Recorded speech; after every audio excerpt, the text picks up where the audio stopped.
Hello, ladies and gentlemen. Welcome to Alberta News and Views. York Region sees 106% increase in carjackings and 92% increase in shootings. Unbelievable. Listen to this.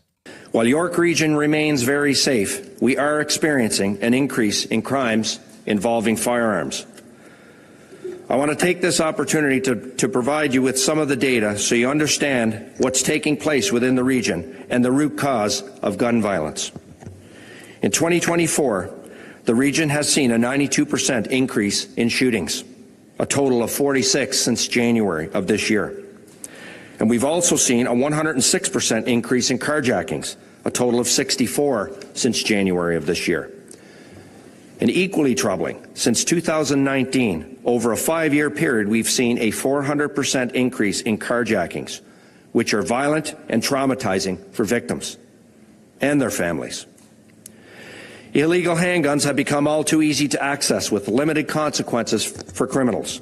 And almost all of the guns being used in these crimes are illegal handguns, many of which are being smuggled across the border from the U.S. This surge in gun violence can be attributed to organized crime rings who are obtaining and using illegal handguns to commit a number of offenses.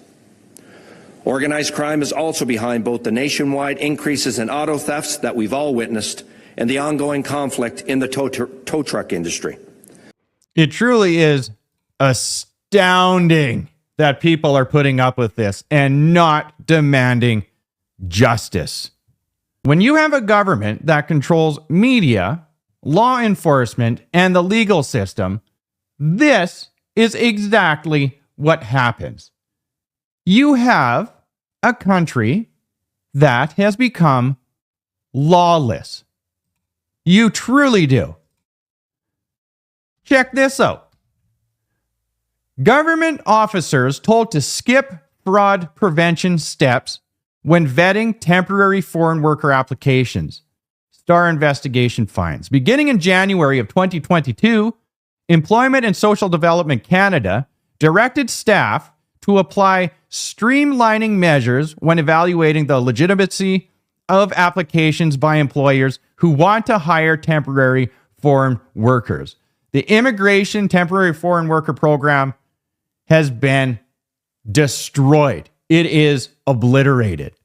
The repercussions of this is directly linked to crime. Canada, this Trudeau government, is letting in anyone and everyone. It does not matter. And it is making the country, the cities, provinces, neighborhoods unsafe. This is what the police chief is saying. We need reform. We need to get control of this country. Now, focusing on the media, Trudeau Media Corp, they only focus daily now. They dare not talk about what happened yesterday. And this is an example of how they are all in on it and how they are responsible for the vast majority of the problems that Canadians face right now. So this is from August 12th. Okay. Justin Trudeau says it's baloney that Pierre Poilievre even suggests that Canada strap tariffs on the Chinese EV market. And then yesterday, August 26th, Justin Trudeau says Canada will slap big tariffs on the Chinese-made EVs. But the media dare not go back to yesterday because then it shows just how ridiculous Justin Trudeau is. Listen to this. Last week, steel and aluminum CEOs and opposition leader Pierre Poilievre called for the federal government to match the U.S.'s tariffs on China. Why has Canada not moved on this yet?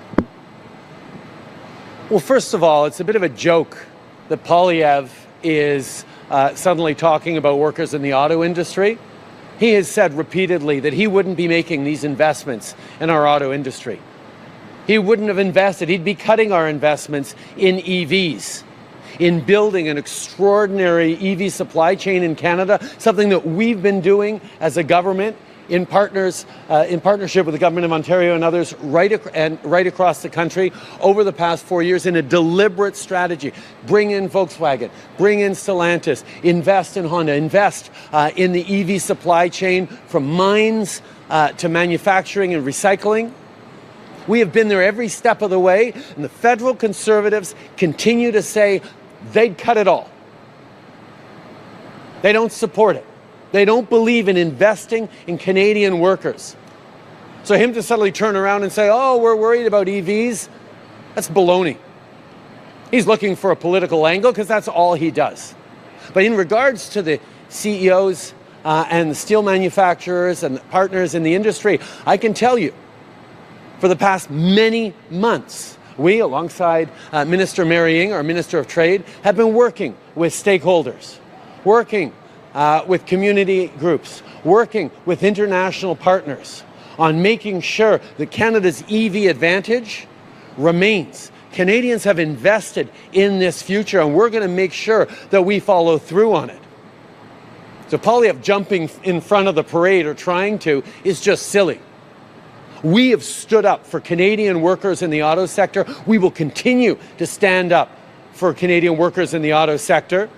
We will continue to make sure that we're using all necessary tools to drive a greener, cleaner economy, which means great manufacturing jobs here in Canada, more opportunities for Canadians. This is a conversation that we've been having for months, and we will continue to have to make sure these investments we're making that Poilievre would cut are well protected for the future.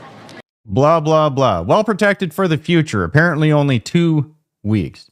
Justin Trudeau has turned Canada into a liability for other allies, and the United States knows this. Justin Trudeau is all talk and no action. So it begs the question. Justin Trudeau says that he will strap tariffs on China. We all know that Justin Trudeau admires China, and we all know that he allowed China to interfere in our federal elections. So is Justin Trudeau actually going to strap tariffs on the Chinese EV market, or is it going to be business as usual? I will keep you updated with as much as I can when I can. Follow me on Substack and Spotify. All of you out there, like, share, and take care.